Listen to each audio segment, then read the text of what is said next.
yang menjadi fokus tahapan-tahapannya itu Pak.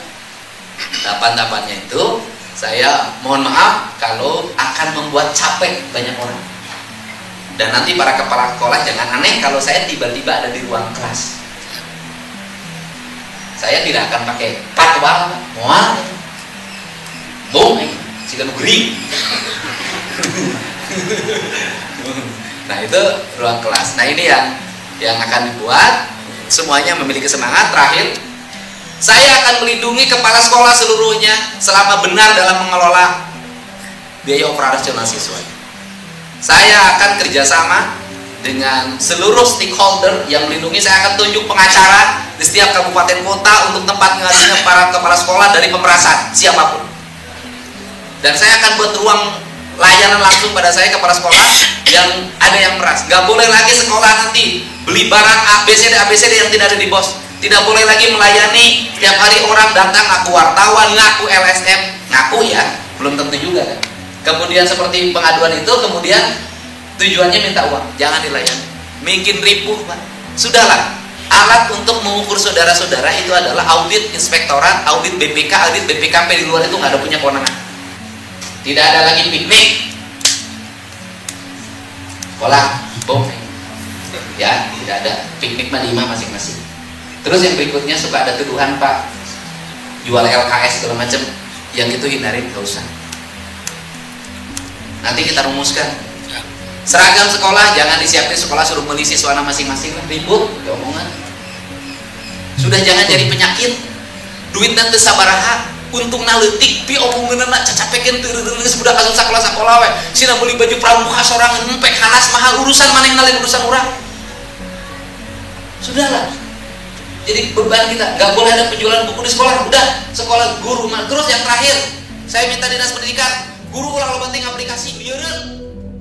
Halo, assalamualaikum warahmatullahi wabarakatuh. Kembali lagi di channel Blog Por. Terima kasih sobat sudah hadir di video ini. Bagaimana kabarnya sobat? Semoga sobat selalu sehat, selalu dalam lindung Allah, dan selalu diberi rezeki yang berkah berlimpah. Amin ya Allah ya Rabbal.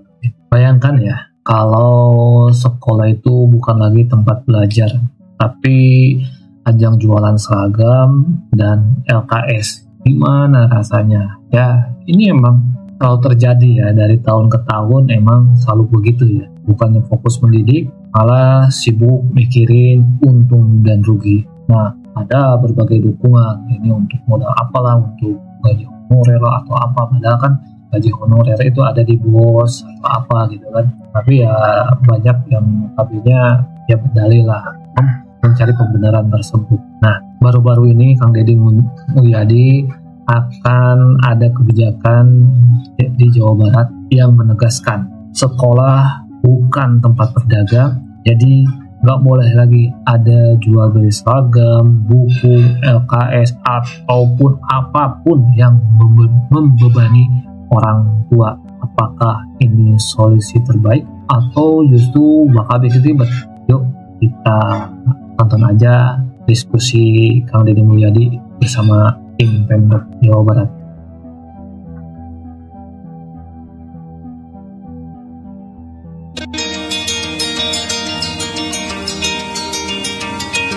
Saya ingin Jawa Barat anaknya rata-rata sekolahnya SMA. Penting, meh teu kawin umur 14 tahun. Kan di Jawa Barat teh angka perkawinan usia dininya tinggi gara-gara teu sarakola. Ini kita jujur nih. Mereka nikah lagi Pak, punya anak lagi. Ada yang 4, ada yang 5. Siapa yang paling menderita dari beban itu? Ninik. Biaya nikah, biaya reuneuh, biaya ngajur, biaya sekolah TK. Mohon maaf, apa dampak dari ini? Mereka yang 2 kali 3 kali cerai ini bekerja.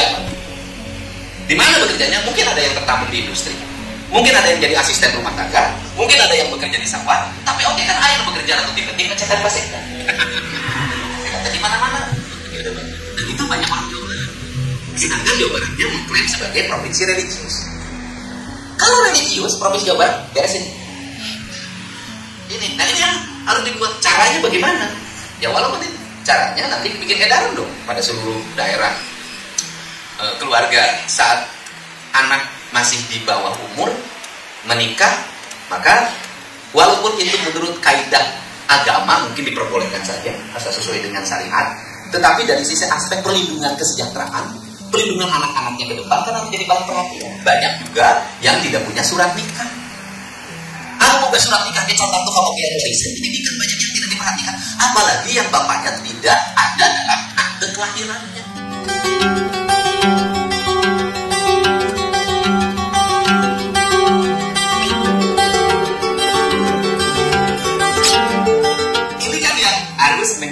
Harus fokus kita, dan rangkaiannya dari SD, SMP, SMA. Nah, ini saya inginkan mulai sekarang ke depan nggak ada lagi disparitas, terutama. Yang kedua, nggak ada lagi pertentangan dia kewenangan kabupaten, kewenangan provinsi, saya nggak mau itu. Karena apa? Pendidikan ini harus satu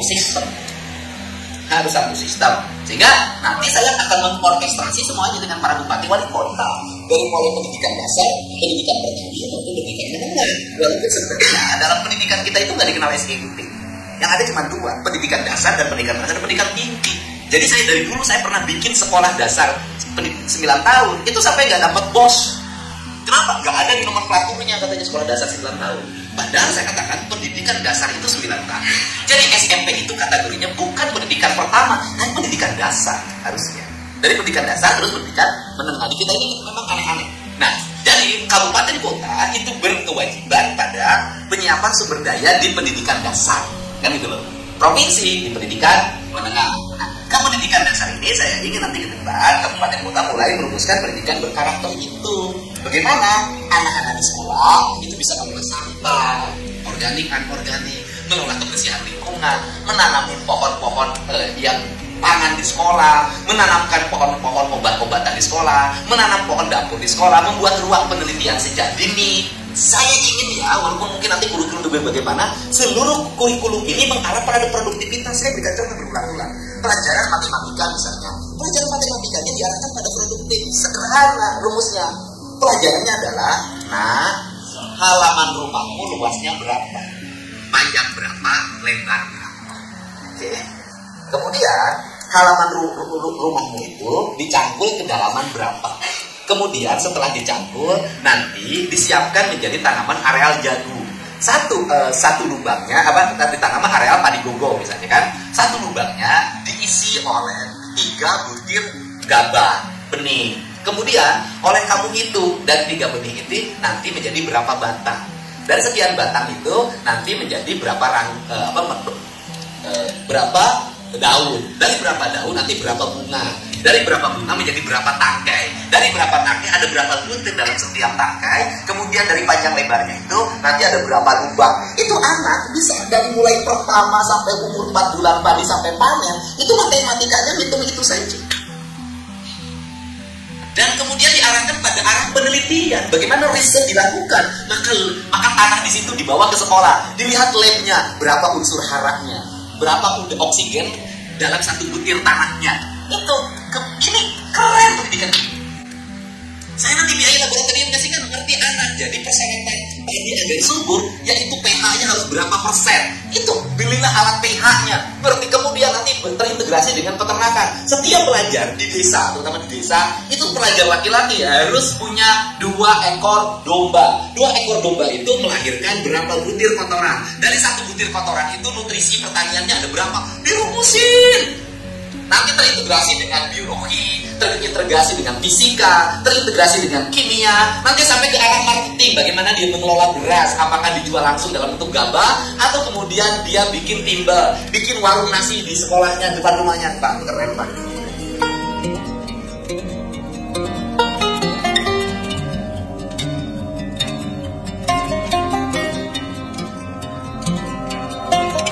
Sudah anak-anak kita tidak akan lagi nikah. Ingat ya, ibu hari ini sudah biasa nyunting, ibu sibuk nyetel HP, anaknya jongjon. Dari mulai balita sudah jadi korban. Anak saya itu pertama korban, hari ini sudah berhenti, tidak boleh sama saya. Kenapa? Ini otaknya sudah terfokus dan terprogram oleh orang lain. Cara kita ini hari ini harus lepasin itu, kemudian merdekakan mereka, arahkan pada hal yang produktif, kemudian bangun kemajuan negara. Kenapa? Karena bangsa kita ini dalam ancaman masa depan. Ancaman utamanya adalah satu, kita kekurangan gizi dan protein, kedua kekurangan nutrisi, yang ketiga otaknya juga kekurangan nutrisi. Nutrisi yang masuknya hanya nutrisi dari media sosial, tidak mendapat nutrisi alam dari semesta, tidak terlagi untuk menghitung. Anak-anak kita sudah jarang lagi bisa menulis, menggambar segala macam. Negara-negara maju hari ini sudah kembali lagi membidik anak-anaknya, mengarahkan pada aspek-aspek manual. Kita jangan sampai nanti tertinggal lagi oleh generasi ini. Nah, ini fokus Pak, ini fokus, dan ini nanti kegiatan seperti ini, karena saya nanti berkantor betul. Saya kasih tahu aja, nanti misalnya untuk wilayah Bandung nanti ada Gedung Pakuan. Gedung Pakuan itu menjadi kantor gubernur wilayah budaya Kota Bandung, Kota Cimahi, Kabupaten Bandung Barat, Kabupaten Bandung, kemudian Kabupaten Sumedang. Nanti saya geser lagi ke selatan ke Garut, itu kantor gubernur wilayah budaya Sunda Batigula, Kabupaten Garut, Kabupaten Tasik, Kota Tasik, Kota Kabupaten Ciamis, kemudian Kabupaten Pangandaran, Kota Banjar, kemudian gitu ya. Nah, kemudian nanti geser lagi kantor gubernur wilayah Sunda Wetan, gitu kan, wilayah budaya Sunda Wetan, Kabupaten Cirebon, Kota Cirebon, Kabupaten Indramayu, Kabupaten Majalengka, Kabupaten Kuningan. Nanti ini namanya kantor gubernur wilayah budaya Sunda Tengah Betawi, yaitu Subang, Purwakarta, Karawang, Bekasi, Kota Bekasi. Nah, nanti muter Pak, nanti UPTD itu ngantor di sini Pak, nggak tercecer lagi, ngantor di sini, dan gubernur mengorkestrasi pendidikan dengan baik, mengorkestrasi infrastruktur pendidikan. Saya akan melakukan itu roadshow tiap minggu, saya akan keliling dengan tujuan apa? Ini Pak, tujuannya saya ingin Jawa Barat jadi legenda. Sekarang tuh saya dikecilin orang Sunda, sarjana 7%. Nah, ini yang akan menjadi fokus kita. Selain itu juga kita dorong. Nah, kemudian yang berikutnya, ini penting juga. Saya nyiapin beasiswa Pak sekarang. Insya Allah lah, angkanya besar.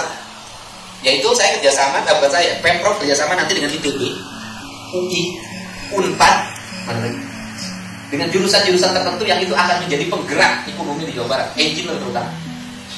Anak-anak yang nanti masuk ke perguruan tinggi ternama dengan jurusan tertentu, termasuk kedokteran, tapi dokternya dokter spesialis, dikatakan dokter spesialis, itu nanti akan dibiayai oleh pemerintah provinsi sampai selesai. Dengan tujuan apa? Agar tujuan nanti kelas menengah industri yang ada di Jawa Barat itu anak-anak Jawa Barat. Kita tiap hari mau demo pabrik, tiap hari rekrutmen tenaga kerjanya. Ada dua hal yang terjadi menurut saya. Satu, kelas menengahnya tidak ada di industri itu. Yang kedua adalah oknum yang ada di lingkungan desa, lingkungan pabriknya itu adalah bermain duit Pak. Orang deket pabriknya nggak diterima karena nggak bayar tetangganya. Kemudian orang lain karena 15 juta masuk Pak. Ini terjadi. Saya ingin membongkar kelas menengah itu. Nanti juga selain itu Pak, siapin yang program pendidikan yang diploma 3. Jadi untuk melahirkan, saya ingin ada ribuan engineer yang dihasilkan oleh Jawa Barat. Kenapa? Kalau ingin menjadi negara maju, negara industri, maka yang diperlukan ya, saya sarjana sosial, sarjana hukum. Ya, tapi dulu SMA-nya biologi. Tetapi yang dibutuhkan itu adalah engineer. Ibu mau apa? Yang menggerakkan industri harus bangun kereta api, engineer. Harus bangun bangunan, engineer. Mau bangun jalan, engineer. Bikin mesin, engineer. Bikin listrik, engineer. Industri pertanian, engineer. Kita ingin jadi negara maju, engineer-nya tidak punya, kurang. Andai katapun engineer-nya sekolah di luar negeri, nggak bisa balik karena di sini nggak disiapin pekerjaannya. Ini negara maju kayak Amerika. Dengan Indonesia yang kuliah di sana, yang pintar-pintarnya nggak boleh balik, pasti dirayu. Kerja aja di sini gajinya gede. Di Indonesia mah ribu jadi honorer. Ini Pak Habibie dulu itu kan banyak menyekolahkan anak ke luar negeri. Tetapi juga harus, menurut saya, yang sekolah ke luar negeri itu harus dibatasi usianya. Maksimal umurnya 30 tahun atau 35 maksimal. Ulah laki-laki lu sekolah ke luar negeri beasiswa ada balik rek naon. Yang muda-muda. Makanya ini yang anak muda. Saya ingin melahirkan anak muda Jawa Barat. Anak muda Jawa Barat yang ahli di bidang teknologi informasi, ahli di bidang bangunan, ahli di bidang arsitektur, ahli listrik, kemudian ahli pertambangan, kemudian ahli membangun tenaga kelistrikan, banyak lah, perketrapian, transportasi, semuanya. Subang sebentar lagi bangun lagi sampai 32.000. Berapa engineer yang dibutuhkan? Pasti dari negeri yang punya ininya, punya negara. Coba lihat ini, apa kita nggak kiri sama Cina? Cina udah nyiapin engineer-nya lama. Orang Jepang dulu bikin buku petunjuk pakai bahasa Jepang. Agar apa? Agar dia menguasai teknologi dan orang lain tuh gak bisa mudah mencuri. Indonesia ini punya sebenarnya punya bahasa huruf Sunda, punya huruf Jawa. Itu kalau dulu kita pintar membaca masa depan, ditulis begitu, gak bisa juga. Indonesia mah beda. Indonesia malah menboga abisate di temong-temong. Contoh di bidang pertanian, orang lain namanya benih itu disembunyikan. Belanda bangun industri benih di situ, di desa Benteng.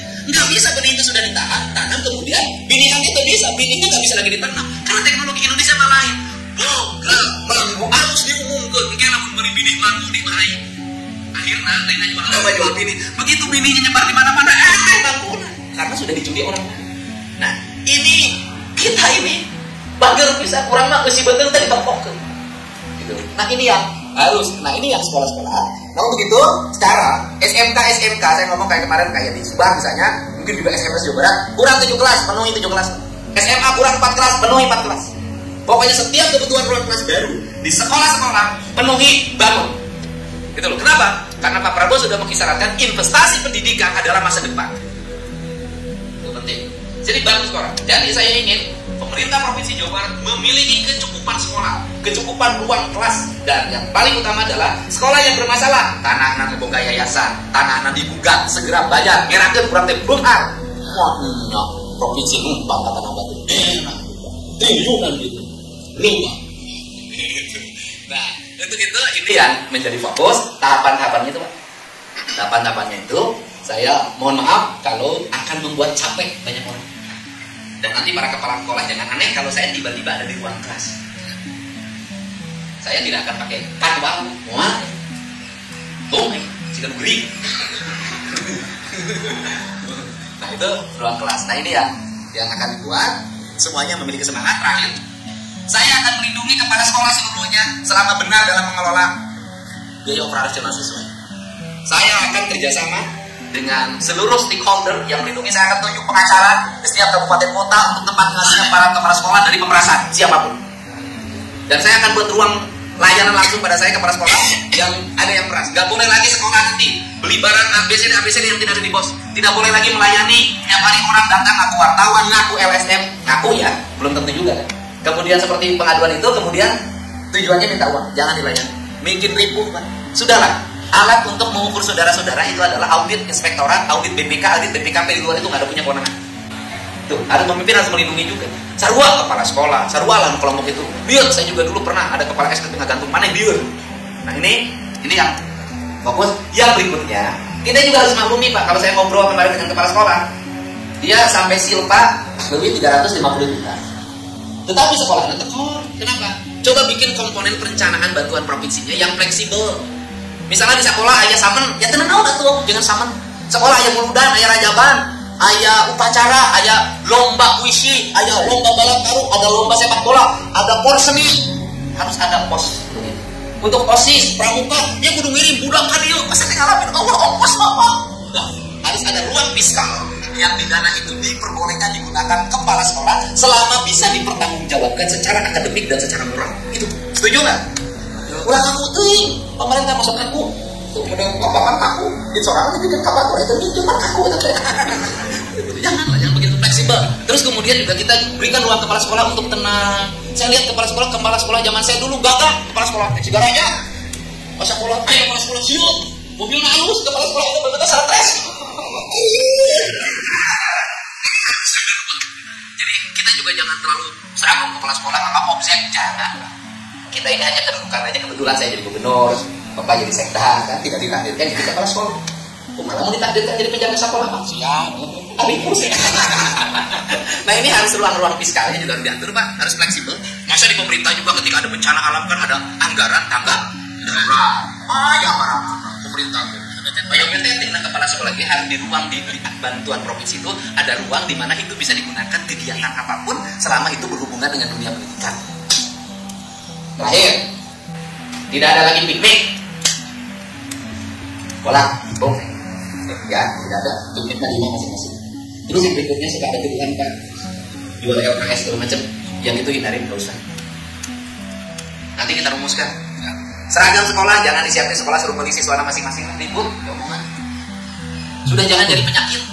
Duit nanti sabarahan. Untung naletik ti omongkeun mah cecep pengen teu sudah atuh sakola-sakola we. Sina beli baju pramuka sorangan pengen anas mah urusan maling urusan urang. Sudahlah. Jadi beban kita enggak boleh ada penjualan buku di sekolah. Udah, sekolah guru mah. Terus yang terakhir, saya minta dinas pendidikan, guru kalau penting aplikasi.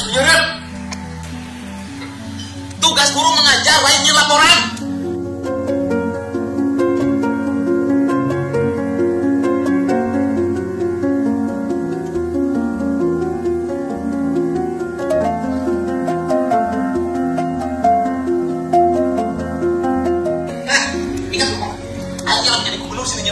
Dia sanggup, ayo menjelma merdeka. Pokoknya guru-guru fokuskan belajar, udah. Kemudian untuk kenaikan kepangkatan segala macam, provinsi Jawa Barat nunjuk konsultan untuk membantu para guru itu semua. Nunjuk pegawai, saya minta dinas pendidikan tunjuk para pegawai yang bukan guru untuk membantu para guru, para kepala sekolah, membantu tenaga administratif. Jangan kepala sekolah nguruskan SPJ, aimbung. Lain tugas nak. Dan lupa kecapean jadi kepala sekolah tadi pariksa, kayaknya aku. Udah, tugas kepala sekolah mimpin, punya ide, punya gagasan. Ayo dia lamun poe, Pak Dedi poe gurunya SPJ teh sanggup. Kepala sekolah tuh berpikir gitu, ulah sibuk dipariksa. Kunaon Pak kepala sekolah teh asup mencret. Kunaon mencret kemarin di parios, Pak. Emang ngagung sabaraha bulan sanes, Pak? Dan bos. Udahlah, coba siapin tim administrasi. Kan gubernur juga lancar karena timnya ya. Ini saya minta Bapak hitung berapa jumlah sekolah kita. Cek tenaga administrasi di sekolahnya ada atau tidak, cukup atau tidak. Cek juga kesejahteraan itu para pegawainya, tenaga administratif. Nah, fokuskan yang urusan administrasi mereka, fokuskan urusan kebendaharaan, urusan keuangan terpisah dengan urusan belajar mengajar di sekolah. Bila perlu ruangan anaknya jauh Pak, tong didinya. Jangan disatukan ruang administrasi dengan guru Pak. Nanti nu mariksa ngadiji jeung guru ulah. Nah itu. Bila perlu jangan banget bisa. Namun yang mariksa itu jauh. Dari itu ruang TU dari itu. Tong dijikan yang guru Pak, TU. Antara TU mau dicarekan jeung guru naik aja sarua stres lah. Jangan. Manajemen bisa. Mereka terpisah. Ini buat. Jadi saya ini nanti ada upaya melindungi, tetapi juga ada upaya untuk memberikan tekanan agar semuanya berubah. Ini fokus semuanya. Jadi nggak boleh lagi tuh ada ribut penjualan LKS, penjualan kaos, penjualan baju, seragam segala macam terkuduk. Dan kemudian apabila ada siswa yang ke sekolahnya belum pakai seragam, tidak pakai sepatu, tidak pakai kaos kaki, sudahlah kalau memang tidak mampu sekolah aja, sekolah lain pun seragam. Saya buat ruang kelas dulu sepatunya dibuka kok, pakai sena jepit pet, jadi mulai pakai sena jepit ke SD jadi gitu. Dah simet jadi gitu loh. Nah ini sudah pembebanan itu jauhkan oleh kita semua. Kemudian fokus sekolah, nggak boleh lagi yang seperti itu. Dan yang terakhir ya bila perlu, karena pendapatan kepala sekolah itu sebuah ladang tim seragam, ladang tim LKS, tunjangan bener itu kan cara kan jadi kepala sekolah teh bener. Maka kayak jadi kepala sekolah aja kayak tunjangan. Bila perlu tunjangan kepala sekolah sama dengan tunjangan gubernur. Tapi kepala sekolah dipilih oleh 2,35 juta rakyat doang.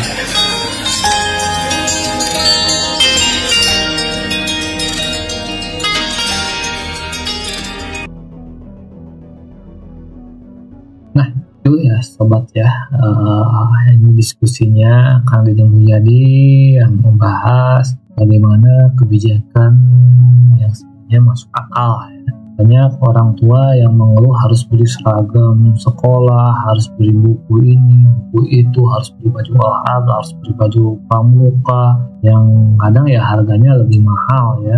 Padahal kalau misalnya beli di luar ya bisa lebih murah dan bahkan kualitas lebih baik gitu kan.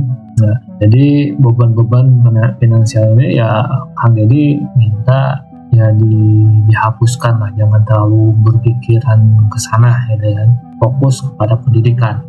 Dan walaupun misalnya tentang ada administrasi atau apa ya, optimalkan administrasinya ada berapa, dan kalau bisa cara membimbingnya ya orang-orang PU atau administrasinya dengan gurunya ya dipisah, sehingga di saat misalnya orang PU ada pemeriksaan dan dimarahin ya posisinya ya nggak bikin stres orang yang mau mengajar gitu kan. Nah terus Kang Deddy juga bilang jika ada seorang siswa yang notabene tidak punya sepatu, tidak punya seragam, tidak punya ini, udah sekolah aja, nggak usah memikirkan sepatu ini pakai sandal jepit aja jadi gitu. Jangan menjadi standarisasi bahwa sekolah itu harus pakai seragam. Udah, yang penting sekolah, yang penting belajar.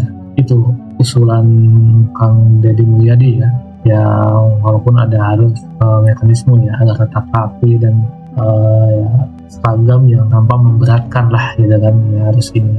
Terus efek ke sekolah dan guru, di mana guru tergantung pada pemasukan jual LKS, jual seragam, jual ini kan berarti nggak ada pemasukan nih buat kepala sekolah dan buat guru-gurunya.